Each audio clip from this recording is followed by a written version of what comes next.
hell if I know. I don't even know what I'm doing right now. You know what? I think we're doing the podcast.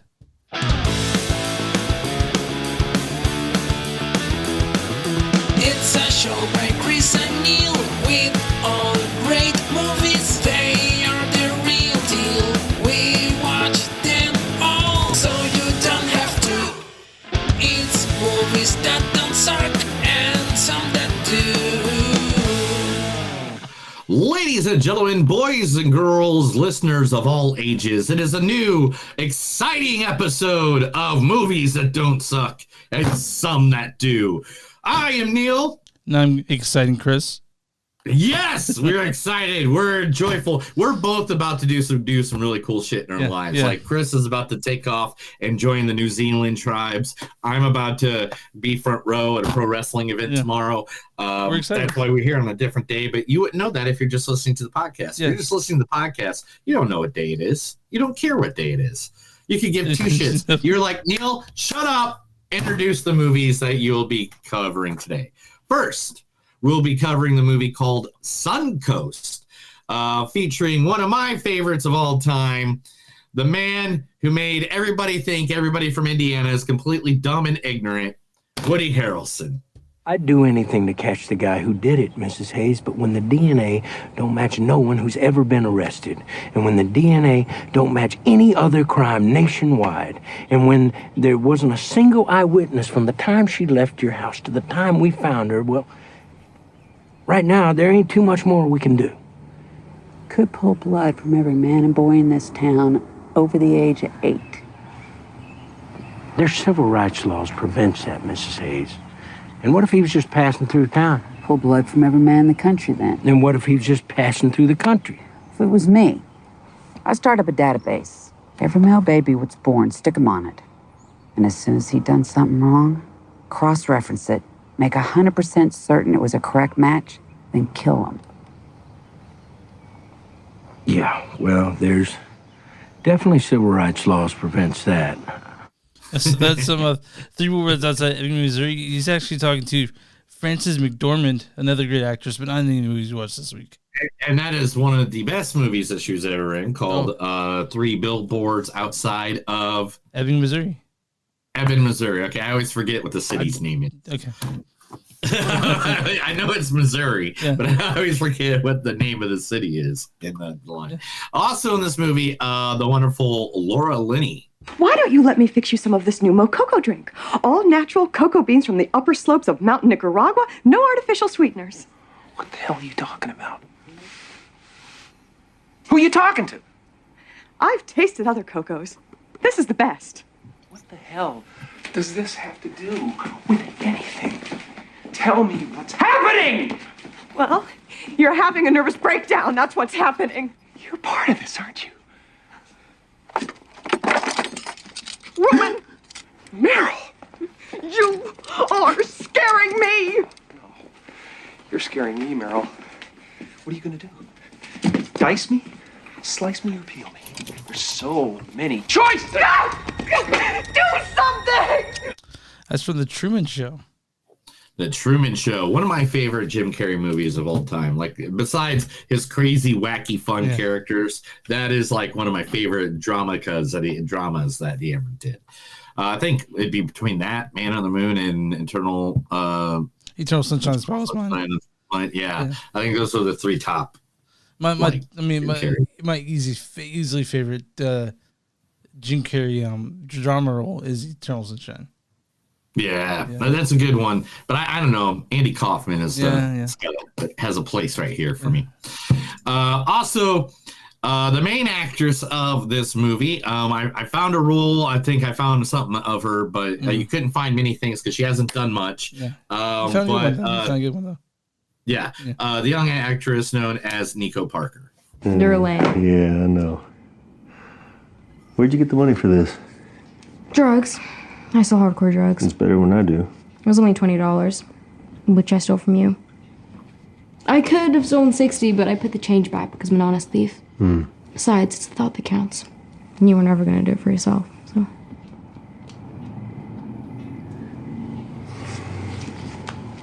Thank you. Oh, there's one more. Borrowed from the Adlers. Oh, this is the one with the deleted scenes. Yeah, imagine how bad those have to be. Come on, pop it in. Let's do your birthday. That's from The Last of Us. With the first episode of The Last of Us. The Last of Us, yes. God damn. That with Mr. Pedro Pascal, one of the best fucking actors that we have on the planet Earth right now. Yep, right now. Period. Right now at this time. I mean, that's all you got to say about that. Yeah. All right, so that will be the movie Suncoast. We'll be reviewing that. That will be the first movie that we'll go over. And then the movie everybody can't seem to shut up about this past week will be the next one that we review tonight. The second movie will be called Madam Web, featuring none other than Dakota Johnson. Why do you want to punish me? Anna. Why do you want to hurt me? I would never do anything to you that you couldn't handle. But why do you even want to do anything to me at all, Christian? If I told you, you'd never look at me the same way again. So there is a reason. Tell me. Do you want to punish me right now? Yes. I want to punish you right now. Yes. What if I told you that I feel the same way about being punished as you do about me touching you? Would you still want to punish me then? No. But that doesn't mean I wouldn't need to. Why? Anna, stop. Why do you need to? Because it's the way I am! That's from Neil's favorite movie, 50 Shades of Grey. No. Mine's 50 Shades Darker. Yours is 50 Shades of Grey. You mix them up, man. You mix them up. Sorry. 50 Shades Darker is my go-to. Yeah, okay. Also in this movie, Isabella Merced. Excuse me? Hi. Hey. Hi. Just, FYI, we can all hear you. Dipped in shit, masturbate, so forth. We appreciate the concern, but there's really no need to go pity crazy, we know how this works. So just go on. It's okay. Go mingle with the kitties and don't give it another thought, okay? Have a good day, folks. That's from Instant Family. Instant Family with Mark Wahlberg. Yeah. Woo, woo. Yeah. Nothing wrong with Marky Mark. Also in this movie is Celeste O'Connor. What are you doing here in Somerville anyway? Honestly, my mom won't say it, but we're broke. We just got evicted, and the only thing that's left in our name is this creepy old farmhouse our grandfather left us in the middle of nowhere. No offense. I'm not offended. This place is dumb. Then why do you live here? I'm fourth generation dumb. So. Get out! What is that? I don't know. That's from Ghostbusters Afterlife. Oh, yeah, it is. That's why I grabbed it, because Ghostbusters Frozen Eternity or whatever it's called. Frozen Empire. Soon. I can't wait. Frozen Empire. Frozen Empire. There we go. Yeah, it was good. And last but not least, we got two more, dude. Huh? We got two more. We got two more. Yeah. Who's the other one I got? Oh, the one and the only, a man that makes me laugh every single time, Mr. Adam Scott. Data had never felt this way before. Of course, Data had never felt anything before. But Captain Picard couldn't help but note the smile that crept over his mechanical but lifelike face. I'm gonna murder you. I understand. Just 1 second. As they walked down the hall into the bridge. Yeah, that's from Parks and Rec, the episode where they are stuck in the parking garage in D.C. trying to get and he starts reading his Star Trek. Yeah, you're missing one actress, dude, and I can't believe you missed this one. No, I didn't miss her. I kept her for the end. She was originally going to go last because it's everybody's favorite internet girlfriend, Miss Sydney Sweeney. Oh my god, do I look like I'm in Oklahoma? Why would your play be set in Oklahoma? You thought I was auditioning for Oklahoma. I haven't read it. So. Are you making fun of me, or did you actually think I was auditioning for Oklahoma? Why the fuck would you audition for Oklahoma? I'm not! Then why the fuck do you look like you're auditioning for Oklahoma? Do I? Yes. Has everyone read Oklahoma but me? Oklahoma's not like a play you read. Bro, are you on drugs? Yes. You relapsed? I've just been smoking a little bit of weed. Wait, I don't understand. If you're not auditioning for Oklahoma, then why do you look like that? Like what? Like a country music star. In a good way or a bad way? Bitch, you better be joking. Are you okay, Kat? No! Yes! Fuck it! I am in love with Nate Jacobs and he is in love with me and you know you fucking give me that look, Maddie, because I didn't fuck your boyfriend. You two were broken up for 3 weeks and 3 days before we even had sex, so I didn't betray you. Plus, you guys are terrible for each other and you know I'm right and you guys can all judge me if you want, but I do not care. I have never, ever been happier. That's from Euphoria. Euphoria, one of the greatest shows of all time. And so that's the cast of Madam Web. There are more. We'll talk about that in a little while. That's going to be a great conversation. It is a comic book movie, so we are going to have a little spoiler section at the end. Yeah, that's the guys. Just every comic book movie we're gonna have a little spoiler section because Neil's digging Easter eggs. But no matter. I love the Easter eggs when it comes to comic book movies because I'm a comic book movie junkie. If you were just watching the vlog, you would know this whole wall of comic book and geekiness behind me, not including the rest of my house, which you can't see. But I think this is a good representation. You got the wrestling, you got Know the Name, you got the Marvels right there, and then we got Marvel, and then some DC, and then there's some Marvel. Oh, there's DC. Oh, there's Sting. Oh no, that's the Crow. Okay. But anyway, Chris, tell everybody where they can find us. You can find us on moviesdon'tsuck.net. We're w2mnet.com. It's no W number 2 moviesnet.com. You'll find us there along with a bunch of other cool podcasts.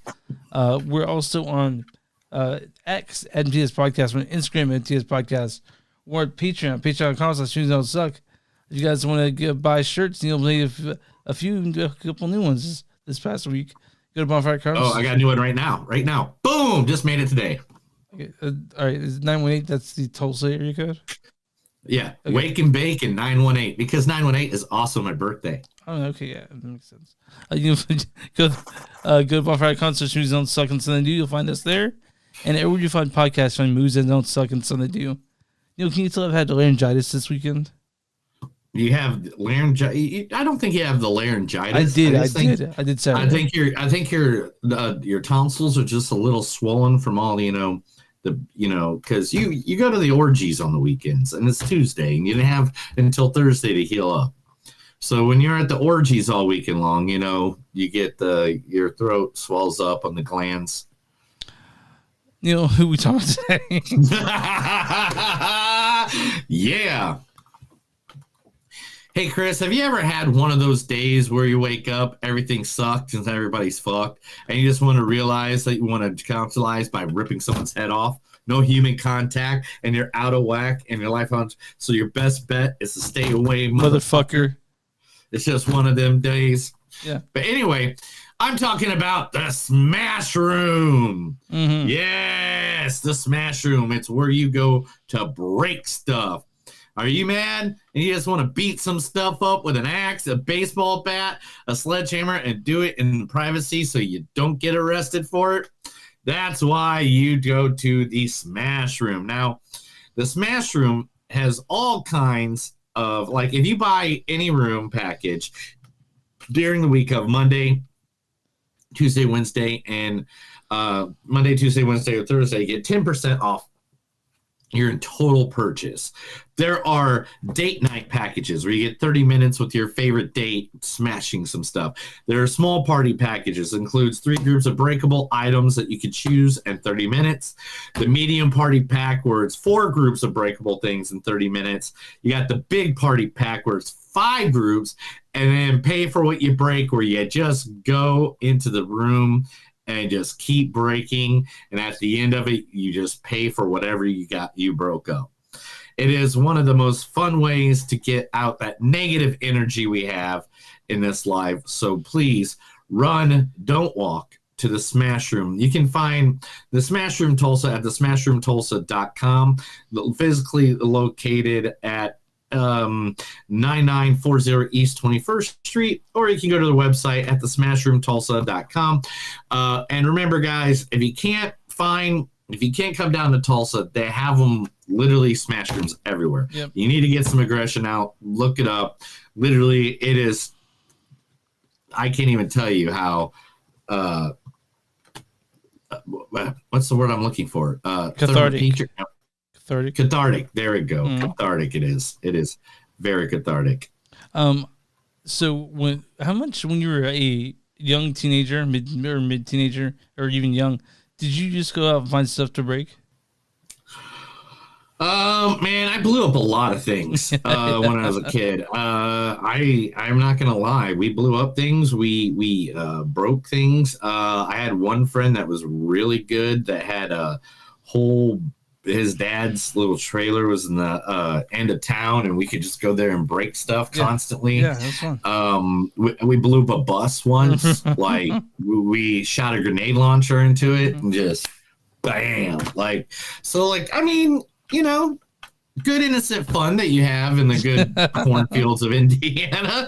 Yeah, there's still broken stuff in my garage that my friends would break, and it was cathartic at the time. But now I'm a grown ass man. I don't think I'd rather go to a break room. I think, but no. I mean, we could go into your garage right now, and I can find a few things I can break. Please don't.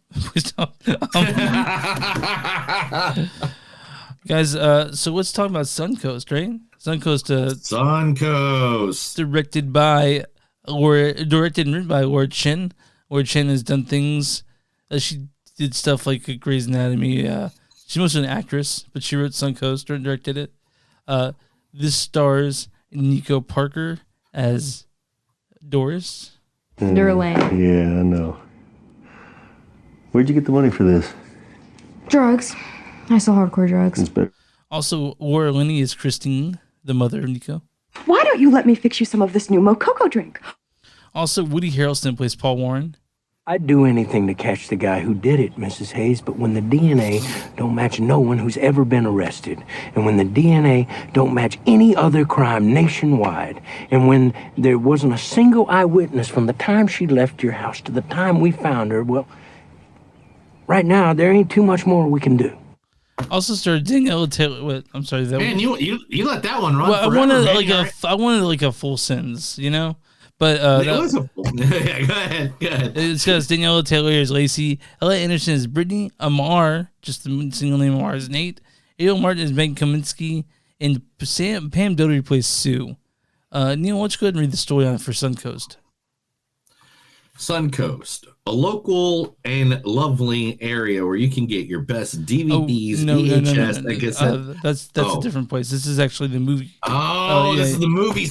That's the play. Remember Suncoast? Whatever happened to those? Oh, they probably all went out of business because physical media is dead. Yeah.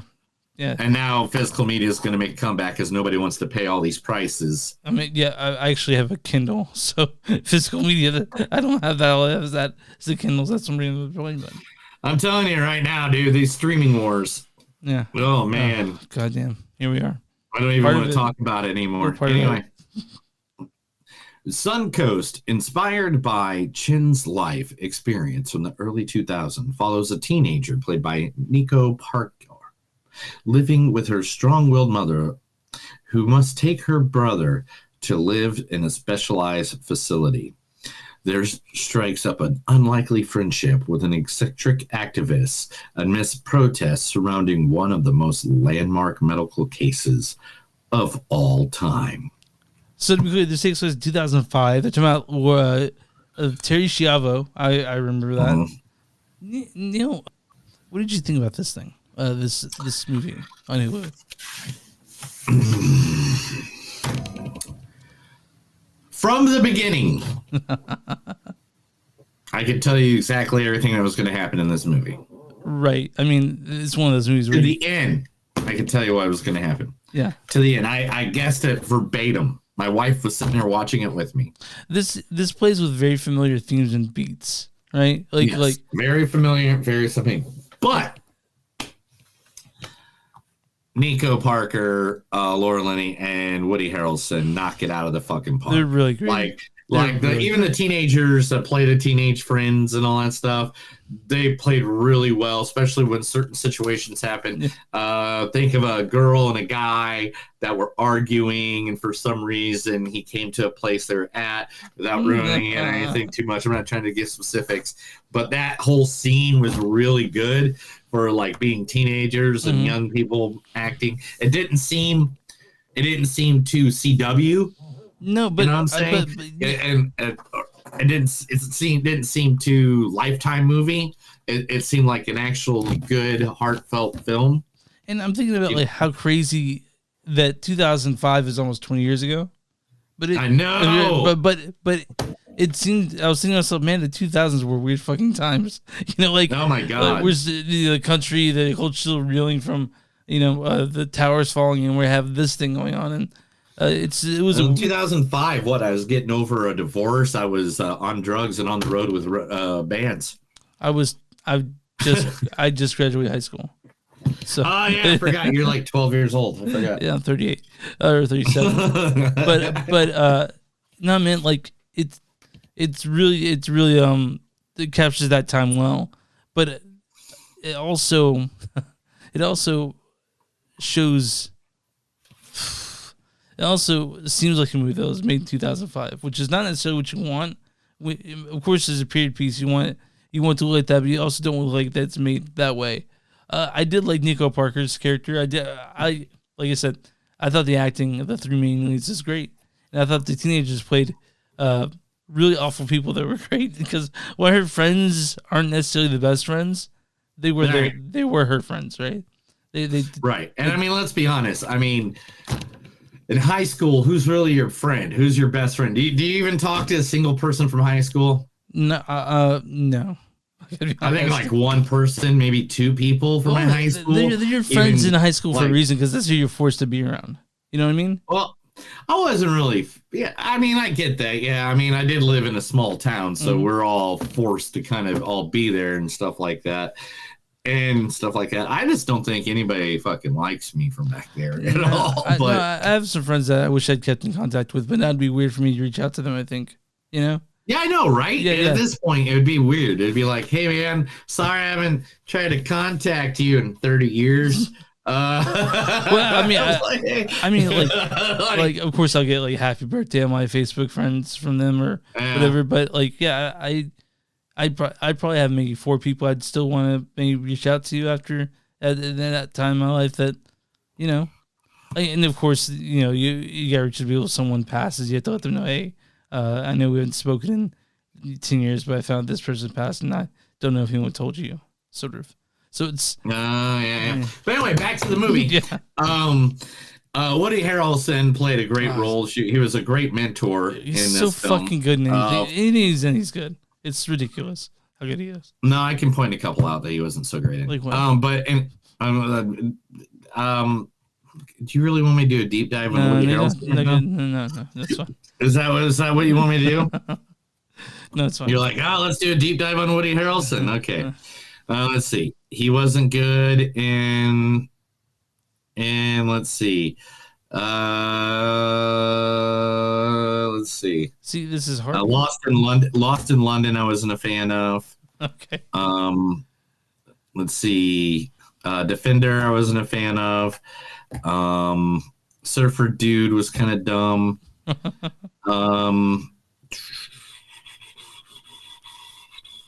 Scorched. I wasn't a big fan of Scorched.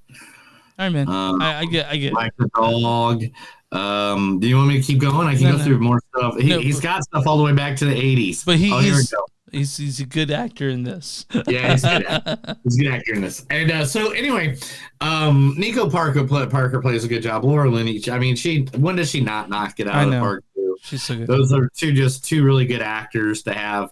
To be around you, and even if Nico Parker would have called it in, it would have been okay movie. But the thing is, she didn't call it in. She played her part to a T. She was very much a distorted, poor little kid that felt like the world was against her. And takes place in Florida. I should mention that it takes place in Florida, because Yeah, it takes place in Florida. That's where the Suncoast, and it did take place. I mean, looking up the real information about this movie, the lady, did in fact was there with the Terry, Pucciano incident, which is one of the most historic little medical. You know what the whole thing was, right? Yeah. But I think that they did a really good thing is that the movie didn't really take a stance on it. They just let you know that it's hard to know, which is it's going on right there. Yeah. There it is, it's right over here. Yeah. So there's no movie. This movie didn't really take a stance on what happened to Terry Schiavo. A lot of people had ideas with their thoughts on it, but this movie it takes you that time, and it's really because they're playing the music from that time. They're acting like it's that time. We'll talk about a little bit later about another movie that tries to make you think it's around that time. Same time. They're playing music. But I mean, they even talk about Brad and Jennifer separated. I can't believe it. Which the divorce didn't happen until October. This was supposedly happen in January, but I don't know when they announced their separation. So, yeah, they're like, oh, these just too handsome. There's been handsome ones ever stay. But Suncoast. It's on Hulu. It's a little movie. And it was fine. It didn't blow my socks off, but it was. It's one of those happy feel-good movies. It's one of those ones that you take a watch at. You like it. You're gonna get a little emotional at the end, but at the end, everything works out. It squeezed a tear out of me. This one, it's a depiction of grief, really. And coming to terms with that sort of thing. And at the end, you're gonna get a little bit of ray of sunshine at the end. But get ready to cry a little bit if you want to. Cry right in the bumhole. So I'm gonna give my score on this because we have lots to say about a different movie. So my score on this is like a 3.5, 3.6. It wasn't terrible. I enjoyed it, but it did knock my socks off. But it's the first movie I saw on Hulu recently that didn't feel like it was made in the pandemic. Right, and it was one of those movies again. It just felt good. It felt like people were like, yeah, and then you're like, yeah, and then you're like, yeah, and you're like, yeah, and then people are like, okay, man, I'm trying to figure out what I'd give this thing. I have to give it a 3.7. Okay, all right. 3.7. I think it was good enough in the acting way. Yeah, the acting was fantastic. With the acting was fantastic. The story was you kind of knew where the story was going because this is, unfortunate. As soon as you see some of the stuff that's going on, you're kind of like, yeah, that's the way this movie's going to go. Yeah. But it didn't stop me from the journey, and it wouldn't stop me from the journey again. If I went to someone's house and this was on the TV, I wouldn't be like, okay, fuck you, I'm leaving. Like, you'd be like, I can sit and hang out with you while you finish this and we can go do something. But it seriously, it does have a great story. It's sweet. Yeah. All right, I'm on RetTomatoes.com, Neil. What is the audience score for Suncoast? The audience score is going to be 63%. 85%. God damn, I was way off on that one. All right, Neil, what's the Big Bang critic score for Suncoast on RetTomatoes.com? 58%. 76%. Damn, they're both high. Yeah, Chris' consensus is a well-acted depiction of grief and self-discovery. Suncoast often overcomes the reliance on broad coming-of-age tropes, the light touch, and a charming ensemble cast. I'll read a better review, negative review. This is from Abhishek Shrestha, Times of India. Says, while the film endeavors to leave an impression on its audience, the narration falters, limiting its potential as a strong film. The final run, the impact of the film was rather mild. Okay, whatever. And this one's from Robert Levin of Newsday. He says, it's a compelling drama that relies on strong performances and an understated approach. And Neil and I agree that it has strong performances because it does. And that's Suncoast. You guys can find that on Hulu.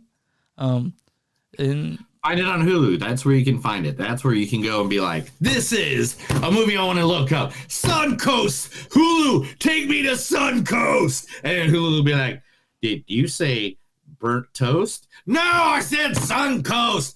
Did you say Derby Dosed? No! I said Suncoast. Did you say sun-kissed? No! No! I said Suncoast. Did you say sunburst? No! But I did say? I say it's time for news. News. This is the Movie Zone Suck in Something News. I don't have a lot because we only did this 3 days ago, and so therefore I got a few things to say. Actually, a few things did happen since we've last met. Okay. Rob Reiner came out and told everybody about a wonderful movie called When Harry Met Sally, that it originally did not have a happy ending, that they broke up and they never saw each other again. Because he wanted it to reflect real relationships. Well, no one wants that, man, right? Like, no one wants that, do they? Nobody wants that. I don't even know why that he would tell people that now. It's like J.K. Rowling saying that Harry Potter should end up with Hermione instead of Ron. Like, no one wants to hear that shit. It's like, who cares, dude? You were the creator. You fucking did it. You're the that's what you could have fixed it and done it back then. So I don't even want to hear your mouth. I might mispronounce this. Nimona, which is nominated for animated feature for the Oscars, is released on YouTube, on regular YouTube. So you can go watch the entire film, fully feature. Has 93% on Rotten Tomatoes, 91% audience score. It is a Netflix full film. It's where you can go find it. So if you don't have Netflix right now, it is available completely on YouTube. Yeah, an hour and 30 minutes long. So, yeah. It's not bad at all. Yeah, and I mean, I love that category. It's overlooked a lot, but I don't think it should. Yeah. Ewan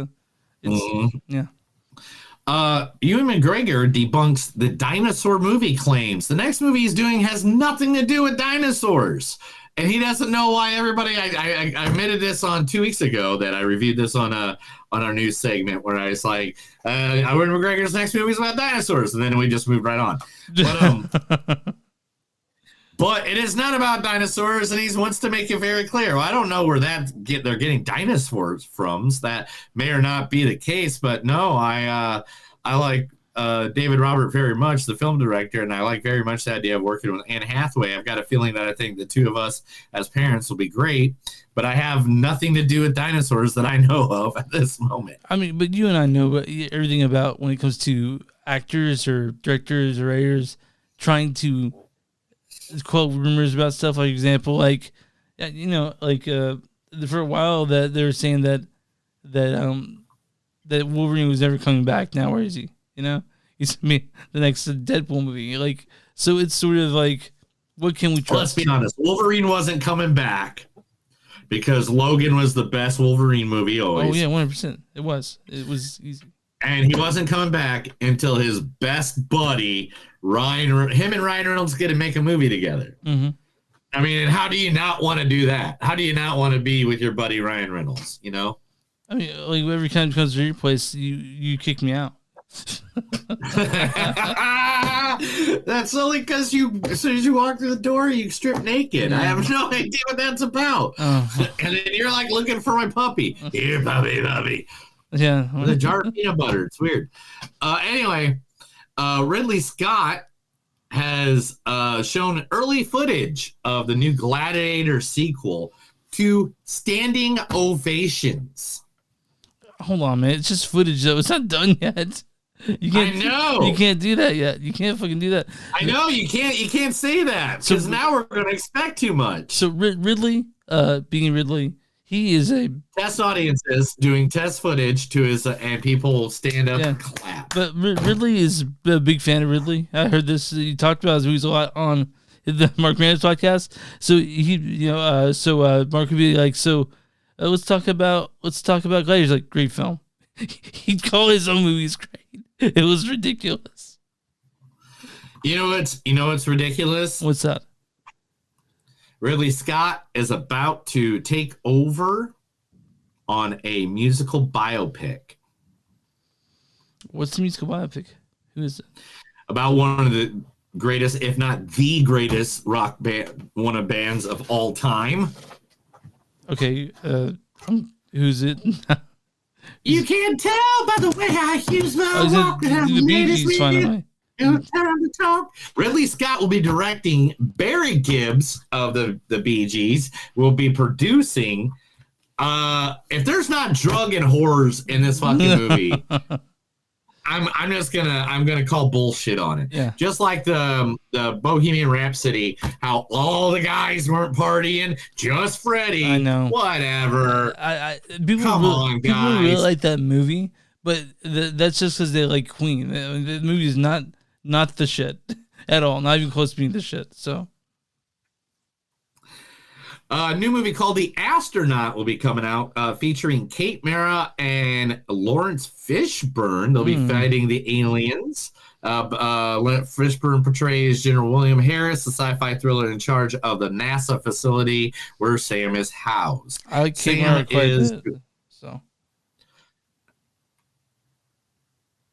And yeah, Kate is going to be playing a lady who she thinks she's from outer space. Okay. All right. I don't know where that's going, but hey, Coyote versus Acme is dead again. Oh man, I really wanted to see that. They filmed it, it's done, but they threw it back in the vault and said, nah. It's in there with the Animaniacs, huh? Yeah. Man, like Animaniacs is now a show. You can go watch that. Okay. But the thing is about but like, so they have it locked in there with Batgirl or whatever. Right? So like yeah, no, right back in there with Batgirl. There we go. And it's just like, I mean, I wanted to see that. You know, I think you did too. But I really want to see that. Ridley Scott's Napoleon is going to be coming out on good old Apple TV March 1st. It's gonna be like the 3-parter one, right? Be the 4-hour version, or I don't give a fuck. Dude, that's so long. And you know, like, if you're a director and you want people to, I mean, like, for a lot of people, like, well, I don't like Ridley's movies in the country. I like his director's cuts. I'm like, but dude, they're like 4 hours. You have to come into like chunks. You know, it's ridiculous. I don't think I'll see myself watching it again at all. You know. Right. It's long. And it's a long fucking movie. And as I'd see it again if I knew that there's like an extra hour of just like of new stuff that I want to see one of the scenes that I don't think is complete with the extra footage to see if that completed that scene. I could have used more battle footage, honestly. That's what I wanted to see. That too. All right. So if I mispronounce this, sorry. But it is a made-up word. I believe it's the BAFTAs, BAFTA, which is the British Film and what is it? It's the British Academy of Film and Television Awards, which were this past week. And I could tell you who won, but seriously, do I need to tell you who won? Who won? It's the same people that's been winning everything. It's Oppenheimer. Yeah. Emma Stone won for lead actress. Cillian Murphy won for Oppenheimer. Did Barbie get up there? Christopher Nolan. Poor Things. I don't know if Barbie has anything. I haven't seen anything Barbie. Poor Things. I think Barbie was more of an American thing. Okay, well, that's true. American fiction adapted screenplay. Okay. That's a good one. Yeah, that's a good one. Casting for holdovers. That makes sense. It's literally every movie you think won. It's Poor Things. It's literally Poor Things, Oppenheimer, and that's it. And yeah, that's the Zone of Interest won Best British Film, so I do mention that. I saw the Zone of Interest this week. Yeah. Neil tried to see it, but he's in Tulsa, so what are you gonna do? You know. Yeah, we tried. Believe me, we tried. Yeah. Arrowverse writer and executive producer teases that a Superman series might be coming with Brandon Roth, a.k.a. if you don't know, that's the guy who plays Superman in Superman Returns. That movie from 20 years ago? Yeah. When Kevin Spacey was Lex Luthor and everything, it was a good. They had all the right actors. The problem was like the worst fucking script in the goddamn history. I mean, I have no idea what idiot over at Warner Brothers said. You know, it'd be great. if we make a movie about Lex Luthor building real estate and the whole thing's made out of kryptonite and Superman flies the kryptonite island out of the thing and throws it into space because kryptonite doesn't affect him, even though in the movie kryptonite affects him. I think what they're trying to do is they're trying to avoid the origin story part because everyone's seen that a million times over. So no, I know exactly what they were trying to do, but they did it with like the worst story that had nothing to do with anything. Period. But there's like 105 stories in the comic books I could have told. They made up a dumb one where he had a son, and I don't understand any of it. But you do like Brandon Routh though. Like you like that guy who played Superman, right?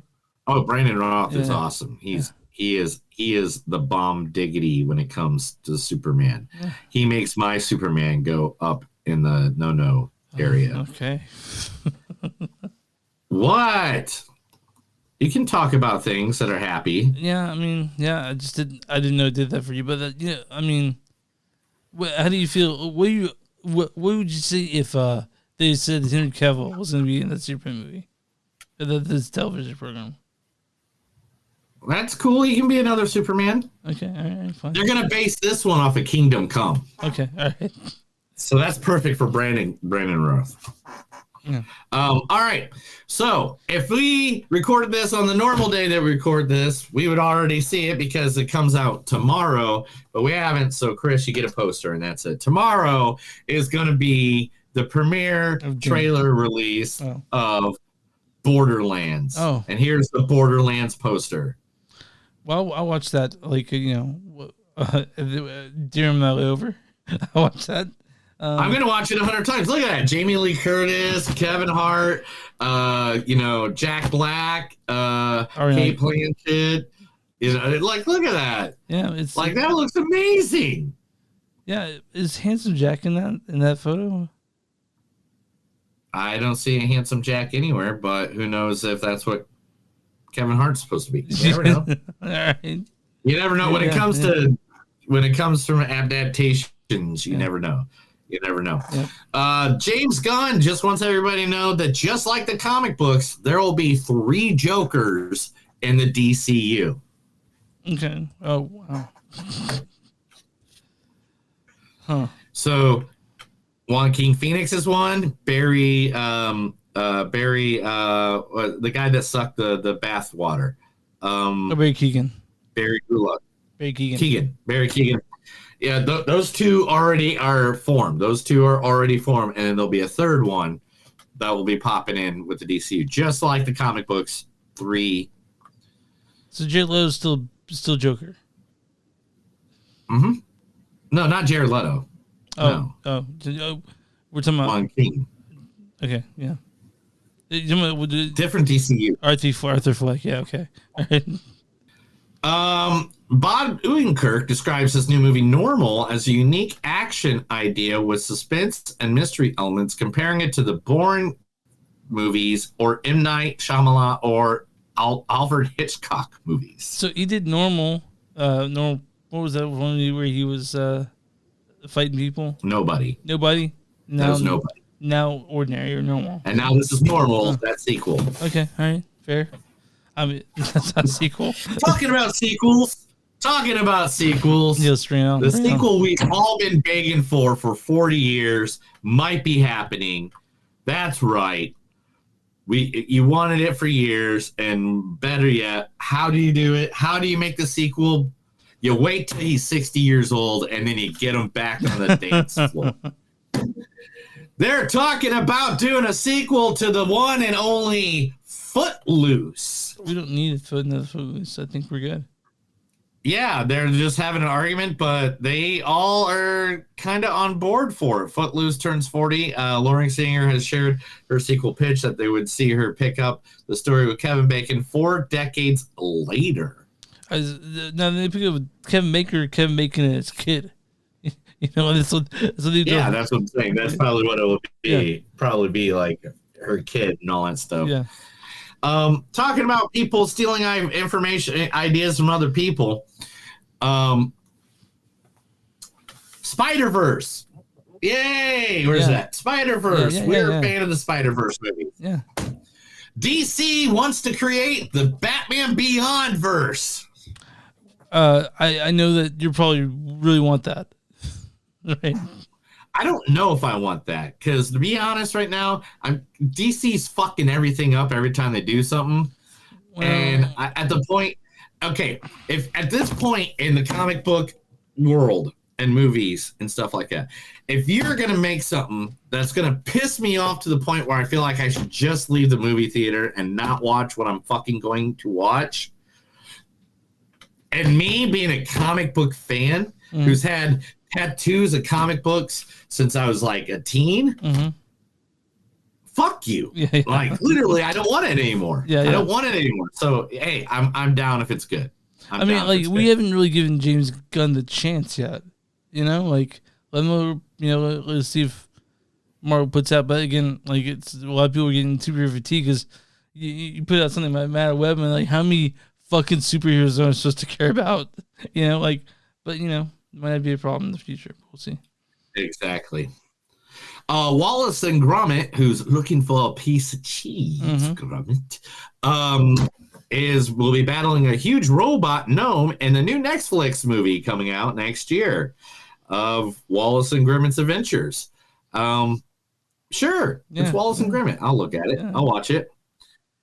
Disney has just made a deal with Sony, who will now control making the physical copies of the House of Mouse DVD and Blu-ray business.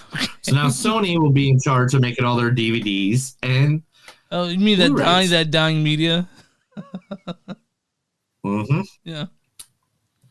EC Comics, talking about someone else that's important to the history of everyone. EC Comics, do you know who EC Comics is? No, what is EC Comics? EC Comics did comics like Weird Fantasy, Weird Science, The Haunt of Fear, Mad, and also a little known one called Tales from the Crypt. Right, okay. EC Comics brand is being revived by Ona, who does Scott Pilgrim comic books. Yeah. And they're going to be bringing back those titles. Oh, nice. I know you're excited. They haven't been in circulation for like years and years. Oh, yeah.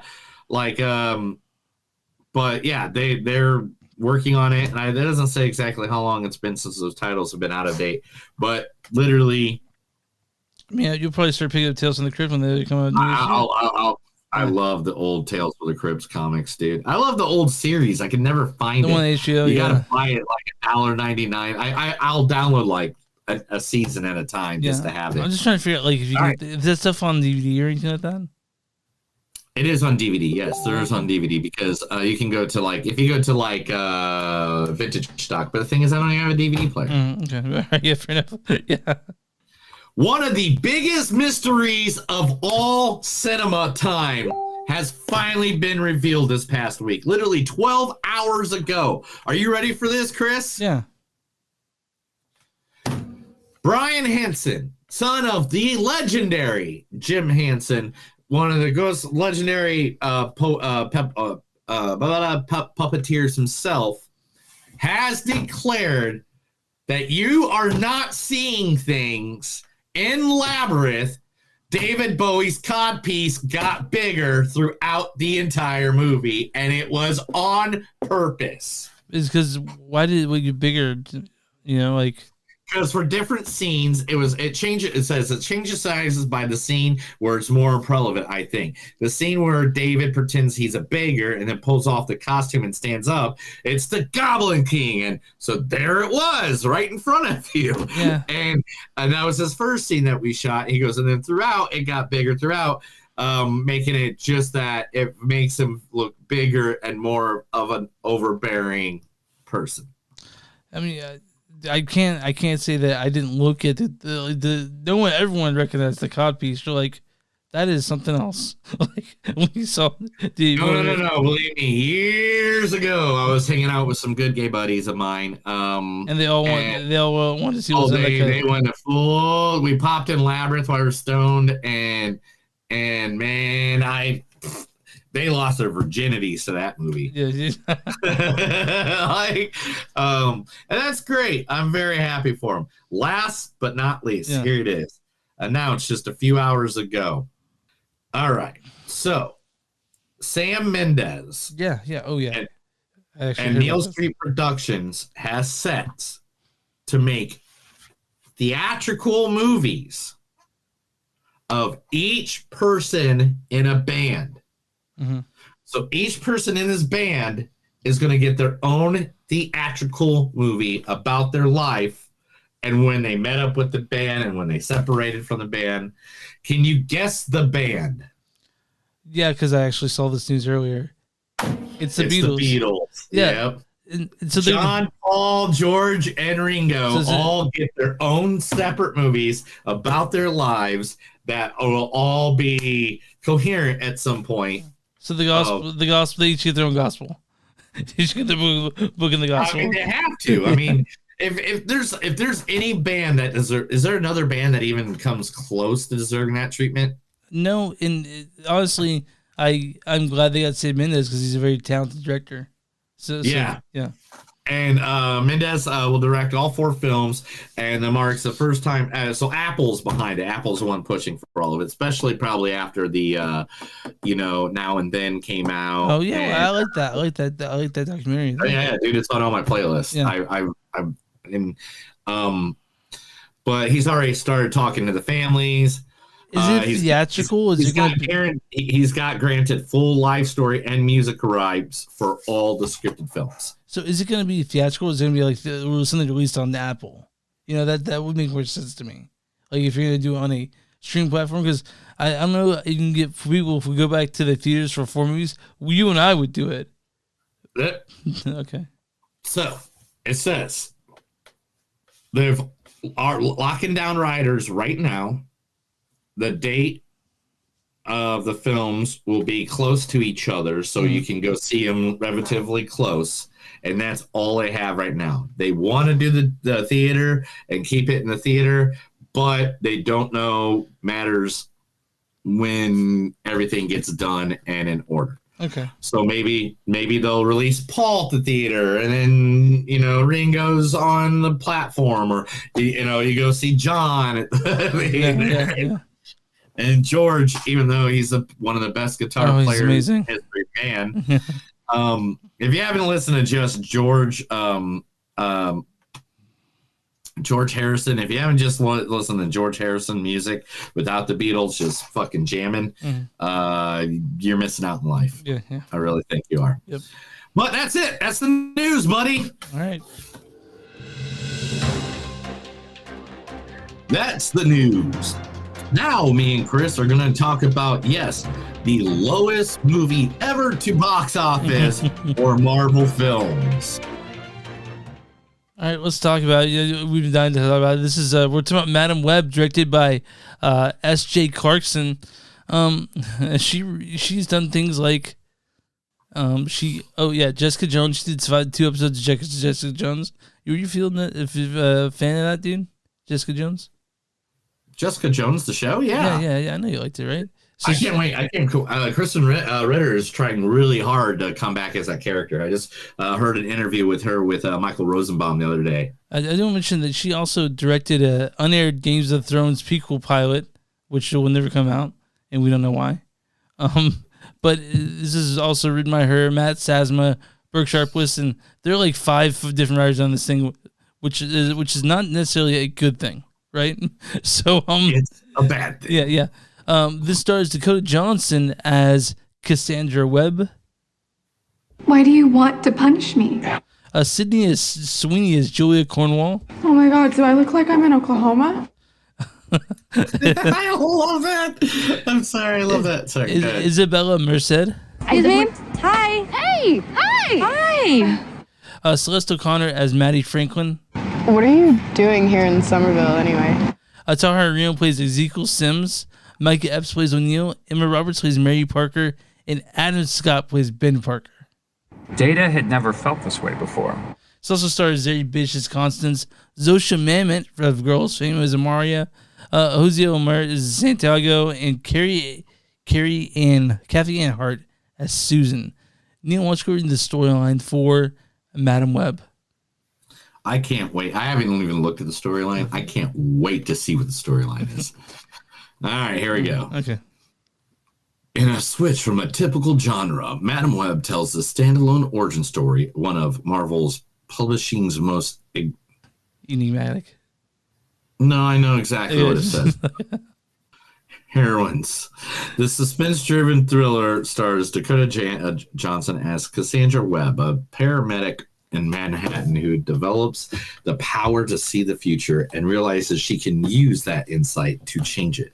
Forced to confront revelations about her past, she forges a relationship with 3 young women bound for powerful destinies if they can all survive a deadly present. I'm going to let you start out this one. But I want to say one thing first. Whoa. I think I just figured something out, Beavis. What? This sucks. All right. How do I start this off? Unlike the other movie, they overly played in this movie what year it was to make sure you knew what year it was. Like, oh, the new song by Britney Spears, Toxic, is out. You're toxic. All right. First things first. Everything about what it says this movie is about and the advertisement is a pure fucking lie. All right. They show all the girls in their Spider Women outfits. That is less than 5 minutes of the movie at most. At most is that. The most you see is this guy right here. This dude, what not Spider-Man. Not Spider-Man, because they didn't want to say Spider-Man because they didn't want to give Spider-Man a bad name. Originally in the comics, his name is Spider Totem, but the character that they use to make him isn't even the same guy, so I don't know what the fuck guy that was, and I don't know who the fuck that was. Here's another thing, all right? And not trying to spoil too much. I'm not going to really spoil too much here. Oh, we'll talk shit about it later. Yeah, I see that. See that? That's Madam Web. Oh my god. Yeah. That's Madam Web. 1 second. Oh, Neil's walking away from the desk to show me Madam Web. Sorry, I thought my dog was okay. My dog was scratching against the door, but my wife just got home. Okay. But anyway, so she is supposed to be her, and I don't understand. Okay, one, I don't care if you had to take liberties with some of the characters. I don't. I really don't. Yeah. You know, I'm not upset that they took liberties with, you know, a superhero, but the thing is, the superhero they took liberties with, it really doesn't matter because she's never had a standalone comic. Yeah. She's never been like a really important character in the way. And they made it so it was like, okay, it's like the Gotham problem. You remember the show Gotham? Yeah, you like that show, right? Yeah, I like the show, but one of the major problems with it was that the dog would always bark right at the time when I'm trying to make a point. No, I'm just kidding. Right, yeah. Who let the dog out? I think Lee is home, so yeah. Stay with me now. Who let the dog out? Yeah. Look. You... Who let the dog out? Oh man, okay. Almost had it. Anyway, so anyway, I don't care that you take liberties, but this wasn't necessary. None of this was necessary. This is just Sony seeing that we all did comic book movies and we liked comic book movies, and they're making a story that makes no sense, just like Fox did with the X-Men. Like, there's a point. You know how many characters you have in the Spider-Man universe that you could go? Not this one. They wanted a strong female lead. They could do Gwen Stacy. They could have done Gwen Stacy, Mary J. Yeah, they could. They Black Cat. I can sit here and list female strong characters. They could follow Aunt May through her entire life. Yeah, and have been perfectly fine. But it's just the fact that then they did this thing we're like, that's not even what she looks like normally. Like it's like her mask doesn't even cover any of her face whatsoever. What's the point of wearing a mask? Man, so here's the deal with this movie. One, it's 2 hours long, which means it's 2 hours too long. I have nothing good to say about this movie. You said it was unnecessary. I think it's actually fucking poisonous. Like, there are movies that come and go and they float in their mind and they float away. Mm-hmm. This one is actively terrible. It poisons your mind for being there. So the thing about Madam Web is that I like these actors, but they are. I like these actors. I like the people in it. I like the idea of a Madam Web movie. But the acting is terrible. Like, I don't know. Oh my God. Everybody phoned it in. Everybody phoned and they it have in. things that don't fucking make sense. Like, who dances on a table? Who the fuck does that? At a diner. Who the fuck does that? And also like, unless you're drunk at Waffle House at 4 o'clock in the morning. Something fucking wrong with the script in this one. Like almost nothing makes sense. There's potholes I could drive a truck through, and how did they make the lead so? Detroit has puddles. You can. So, dude, how did they make the lead so unlikable? Like who was rooting for Cassandra Webbins? I wasn't. I was, man.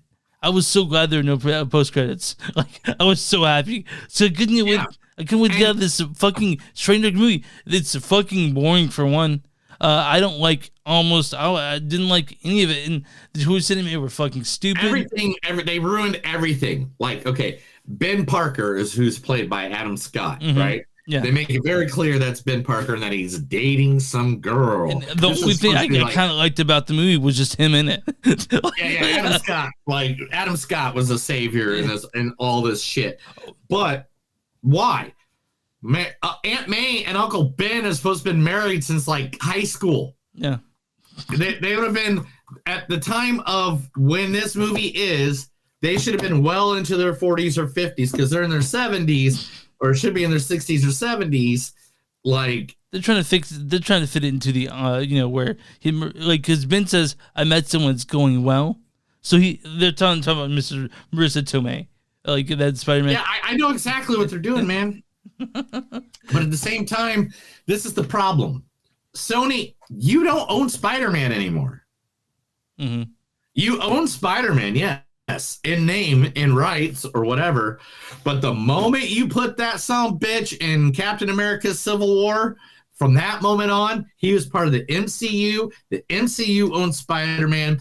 And why don't you just go all in on your Venom and your other good movies like that, and just make them good movies? My favorite thing is that two of the writers for this wrote Morbius, and that explains almost everything about it. And also, I've never seen so much blatant product placement as Pepsi in this movie. There was a scene every time you saw the can, the label was facing the camera. Yes, for like a good 5 minutes of this movie. Did I put it in here? Give me a second. Okay. I didn't read all the. I can't remember some of the facts I put in there and some of the facts I didn't in there. It was fucking stupid. There was one part where the Pepsi neon on top of a building, the fireworks factory. Yeah, like it was dumb, man. I mean, like, this movie, it sucks, dude. This movie's awful. I love a good bad comic book movie. This is not one of those, though. Yeah, this isn't Batman Returns, Batman and Robin, Fantastic Four, 1990 Captain America. This isn't Batman and Robin. This is just terrible. Like, this ain't Ben Affleck Daredevil. This is like, I mean, at least in that one, you got some new metal music. Yeah, you got some actually engaging action scenes. What's this? Has people just running away the whole time? Yes, and it was just like, I tried so hard. I tried so hard to like something in this movie. I want to ask you a question about Ezekiel Sims. Like, what the fuck is he? Just a wooden plank of a character? It seemed like his voice was fucking ridiculous. I seriously thought it was ADR, like Giallo type shit with his voice, because it didn't make sense the way things he was saying, and the like. Where did he get his money? He has also. I want to mention fucking Dakota Johnson's apartment in New York is spacious and beautiful. She's a paramedic. Paramedics make shit money. So like, where did you get this wonderful apartment? And I don't understand most of what happened this movie. Not because it's confusing. No, because it's fucking terrible. And how they without spoiling it, don't say how, but like at one point, Cassandra Webb, Madam Webb, gets blinded, and how they blind her is just like really right, and like, and I have problems with that too. because Madam Webb is blind. Yeah, she's always blind in the series, everything she's ever been in, and none of these characters really had standalone comic books either. None of these, which I'm very supportive of an all-women cast. Yeah, me too. I am very supportive of an all-women Spider-Man. I am very supportive of this. But guess what, guys? This was not it. You guys just... I don't even know. Yeah. I don't even know. I don't even know what the hell I just watched. Yeah. I don't get it. I don't get, like, how a movie could have been just so bad. Like in so many areas, and the acting was stilted. It's very seen blue screen. You can tell that it was green screen in some of the biggest fights. And Dakota Johnson, man. Like I don't know. Like they thought they were getting an MCU movie, and then they realized, oh no, this is Sony. This is not what you think it is. And they're like, oh no, I don't know if it's directing. To me, I would have seen problems with the fucking script if they handed it to me. They're like, "Hey, this is what we made." And you're like, "This is what I'm gonna film." No, dude, no. And originally, if you saw the first fact I have, originally it was about Ezekiel Sims trying to kill Mary Parker so that Peter Parker never exists. That's like a that was the original story. That was the original story. That was better than what this is. That would have been better than what this then Madam Web would have been just Madam Web without this whole backstory. And Madam Web, I don't think... Okay, Madam Web is like the Joker. Yeah. I don't need to know her backstory. I don't need to know where she grew up. I don't need to know all that shit. Him being dropped in the chemicals, bleaching his skin white, that's as much as I need. I don't need to know... what happened as a wee little lad. Yeah, there's so many things that don't make sense in this movie. Like, and decisions. Why were they there? Sort of like things that like. Okay, it reminded me a lot of. Okay, so you remember the Tobey Maguire Superman movies? They were okay, right? But they're not near as good as the ones that were made with Tom Holland. No, because they actually went for some stories and they actually. Yeah. And this feels like this was made during that time, because the CGI CGI is kind of terrible too. Oh, I heard this in a review. Really? This movie is based in 2002, and it felt like it was made there too. And it's like, and it goes, not in the good way. Like, no, but that's what it feels like to me. It feels like it was made during those times the Super movies were being made, and not saying those movies are bad because they're not. But they weren't as good as the new ones are now, and it's like they're going back to a time that I'd rather forget when it came to superhero movies, like because we didn't really get a good one Superman movie till Iron Man came out in 2003. Oh, no, yeah. Okay. Really? So you're gonna tell me Christopher Reeve's Superman sucked? You know what I'm talking about. There was an era. There was an era. In the late 90s, early 2000s. Mid-90s, early 2000s. So when they tried it, because Blade did well, and Fantastic Four did good, and what was the other one that did good? And there's another movie. I'm asking, those were fine movies, but what was a great movie? It was Iron Man, right? And it started that whole renaissance of 2008. Yeah. That didn't come out until 2008. Iron Man? Yeah. No, it came out before that. I can read it to you. Iron Man 2 came out like in 2008, maybe. 2008. Okay, I'm wrong.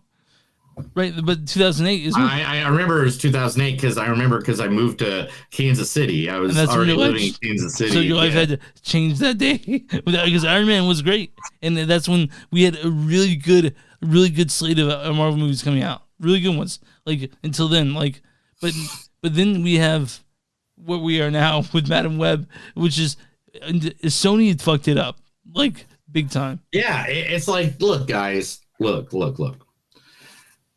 Yes, we are nerds and we are going to eat up anything comic book that you throw at us. But guess what, man? We're going to chew it back and spit it at you if it sucks. And this sucks. And we did that for years. And that's why you couldn't make money at the box office, was because you'd make Rise of the Silver Surfer, Blade Trinity. I can't think of Punisher Warzone. I'm trying to think. Punisher with Thomas Jane and John Travolta. God, that movie sucked. It's like you got the Punisher acting like he's burning someone's flesh by putting a popsicle on him. Like, really? That's your version of the Punisher, huh? So I'm trying to figure out what the thing is that it doesn't make sense that this movie exists. It's actively terrible. I don't feel like actually liking this movie. It is like children. I think maybe kids, maybe kids. But it's pretty bad. It's not a good movie. It's not even. Right. It's not even good. Like a good clean to have silly fun because it's not silly either. It's just stupid. Yeah. All right. Well, look, let me give my number. You give your number, and then we'll move on to the little spoilers I have. Okay. Of stuff that was in the movie that I thought was fun. So we'll talk about that here in a second. All right. Okay. So my score for this movie is going to give it a 2.6. You're not going to 2.5? No, I'm going to go one more. And the only reason why, there's only one reason why. Adam Scott, I would love to see his scenes again. Besides that, I don't care about the rest of them. I just want to see the shit Adam Scott says again. Okay. My score on this is 2. That's it. Okay, my score is 2.2 on this one. It's terrible. Yeah. This Whoa, yeah. I think I just figured something out, Beavis. What? This sucks. No, you know what? I'll go 2.5. I'll give it the STD. This movie fucking sucks, dude. It sucks. I never want to see this shit ever again. I'm upset that I saw it. I really am. And I'm upset that everybody took part in it, and I'm upset that anybody had anything to do with it. I hope everybody got paid well at some way, and nobody took points, and they all took it. Literally. So, Neil, what is the audience score for Madam Web and RottenTomatoes.com? 27%. 56%. Too high.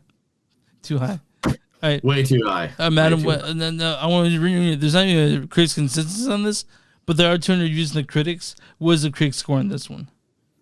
21%. 13%. Damn, this is lower than Morbius. I think Morbius is 15 or 14. No, this is a terrible movie, and I knew it would be bad. Just when I seen the previews, I knew it'd be bad. But I'll read a good review and then a bad review. Okay, a good review. This is from and it's hard to find those because a lot of them are that's not a good review. Okay, this is from Alonso Duralde, the film critic. He says it isn't going to reverse the ongoing decline of superhero cinema, but unlike some of its notable contemporaries, it's strong enough to make its intended sequels feel like promises rather than threats. Okay, I hope I never see anything about this. It dies of obscurity. I never want to see this movie ever again. We will talk a little bit more about it here in the spoiler section, but the spoiler section is just going to be some cool things I found here. Okay, so this is from this is from David Sims of The Atlantic. He goes, almost admire the sheer lack of effort in displaying the acting, storytelling, and set pieces. Say that Johnson in particular phoned this performance in would be an insult to Alexander Graham Bell. So yeah, this is Madam Web. If you guys want to waste your fucking money, go see Madam Web in theaters or just let it die in obscurity because I'm tired of it being around. So, but we do have a few spoilers about the movie, a few little things that are kind of cool that we're going to talk about. But yeah, we will definitely just do a little spoiler part here. It's not going to be huge. It's not going to be big. I mean, just like she said. And also, but yeah, I'll play the music, outro music. After that's done with, we'll come in with the spoilers and win the show.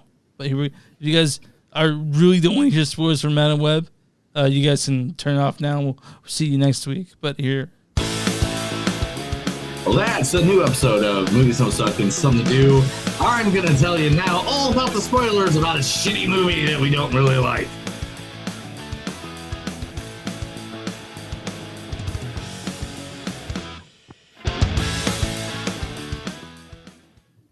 All right, Neil, lay it on me. Give me the Oh my God! They just came out with a new Danhausen shirt, and I want it. Neil, I want it so bad. Let's get. I'm supposed to talk about this. Yeah, okay. Yeah. All right. I'll talk about a movie. What movie am I talking about? We're talking about Madam Web. Madam Web. I'm pulling everything up right now. Give me a second.